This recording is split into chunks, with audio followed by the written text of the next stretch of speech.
düzenleyeceğimiz Akdamar Adası Badem Çiçeği Festivalimizin yürüyüş kortejini başlatıyoruz. Bismillahirrahmanirrahim diyoruz. Hayırlı uğurlu olsun.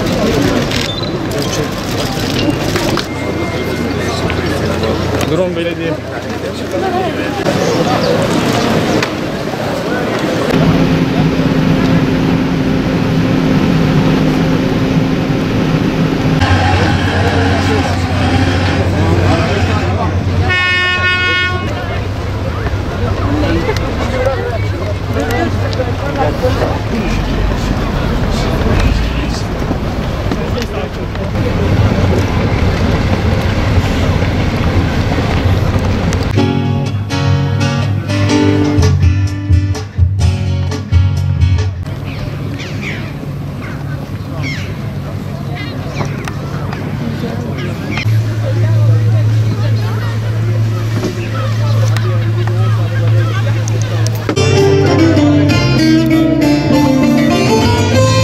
Yetişmek için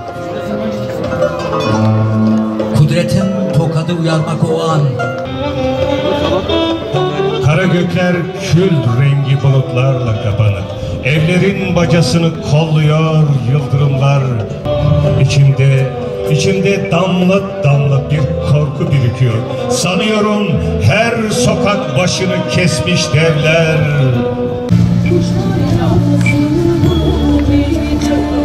Niye böyle ya?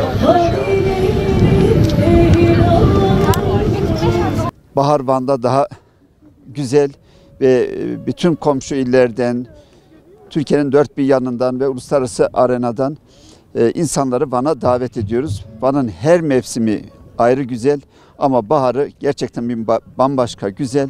Onun için çiçek sezonunda herkesi Van'a bekliyoruz. Van kahvaltısına bekliyoruz.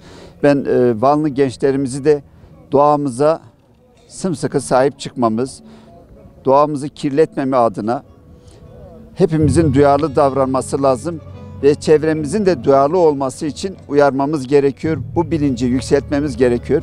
Hem tarihi kültürümüze sahip çıkmamız lazım, tarihi mirasımıza sahip çıkmamız, hem Van denizin masmavi kalması, buradaki çiçeklerin hep açması için çaba göstermemiz, aynı zamanda bu bölgedeki yaşayan çocuklarımızın da hayallerinin bu çiçekler gibi açması ve o açan hayallerin meyveye dönüşmesi, gerçekleşmesi için hep birlikte el ele vereceğiz.